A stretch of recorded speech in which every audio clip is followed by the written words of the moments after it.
অনেকেই বলে থাকে যে আমাদের ৫,০০০ গ্রাফ লাগবে বা ৪,০০০ গ্রাফ লাগবে। সেটা আমাদেরকে না দেখিয়ে বা কোনো রকম ফটো না পাঠিয়েই তারা ফোনের মধ্যে এই জিনিসটা বলে।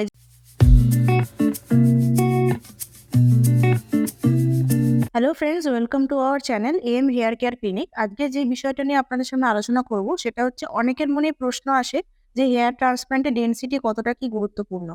অনেক পেশেন্টরাই আমাদের এখানে কল করে, কলের মাধ্যমে জিজ্ঞেস করে যে ডেনসিটি কিরকম কি দেওয়া হবে হেয়ার ট্রান্সপ্লান্টে, বা অনেকেই বলে থাকে যে আমাদের ৫,০০০ গ্রাফ লাগবে বা ৪,০০০ গ্রাফ লাগবে। সেটা আমাদেরকে না দেখিয়ে বা কোনো রকম ফটো না পাঠিয়েই তারা ফোনের মধ্যে এই জিনিসটা বলে। তো এই বিষয়টা নিয়ে আসি যে ৫,০০০ গ্রাফ ৪,০০০ গ্রাফ এটা কখন লাগবে? যখন আপনারা বুঝবেন যে প্রথমে হেয়ার ট্রান্সপ্লান্টের ক্ষেত্রে আপনাদের এরিয়াটা কতটা। এরিয়া ওয়াইজ কিন্তু ডেনসিটি আমাদের এখানে দেওয়া হয়।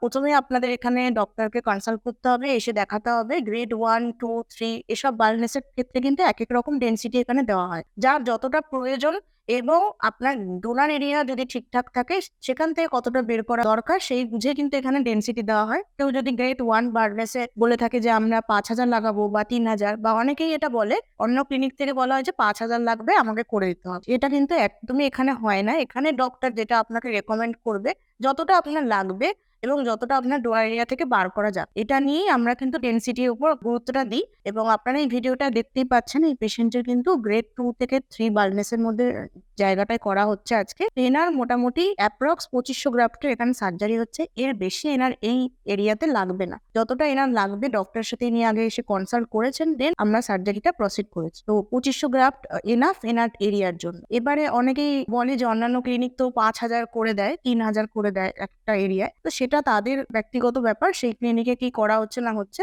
সেটা যখন আপনার রেজাল্ট আসবে আপনাদের, তখনই আপনারা ডিফারেন্সটা বুঝতে পারবেন আমাদের ক্লিনিকের সাথে, যে আমাদের ক্লিনিকে কম গ্রাফটেও মানে ডেনসিটি যতটা লাগছে ততটা বলা হচ্ছে। অন্য জায়গায় ৩,০০০ ৫,০০০ বলেও কিন্তু সেটা বার করে না অনেকে। অনেক ডক্টররা আছে বা অনেক ক্লিনিক আছে, আমরা কাউকে মেনশন করছি না সেভাবে।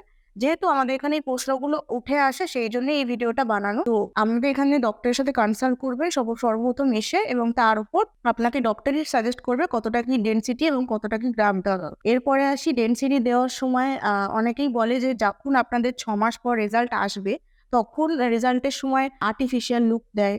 অনেক সময় হেয়ার যে ফলিকিউল গুলো সেগুলো একদম মানে খাড়া খাড়া হয়ে থাকে বা উঁচু উঁচু হয়ে থাকে, মানে বাকি আপনার এক্সিস্টিং হেয়ারের সাথে একদমই মানানসই লাগে না।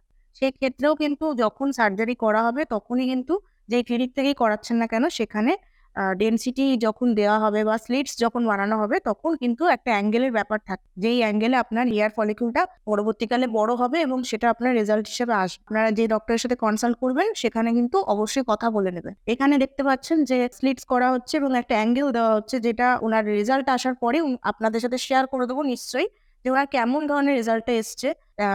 এই ভিডিওর মাধ্যমে অনেকটাই প্রশ্ন আশা করি আপনারা উত্তর পেয়েছেন। এছাড়াও যদি কোনো রকম ডাউটস থাকে বা আপনারা কল করে নিতে পারেন এই নাম্বারে, নিচে কমেন্ট বক্সে কমেন্ট করতে পারেন। তো দেখা হচ্ছে নেক্সট ভিডিও।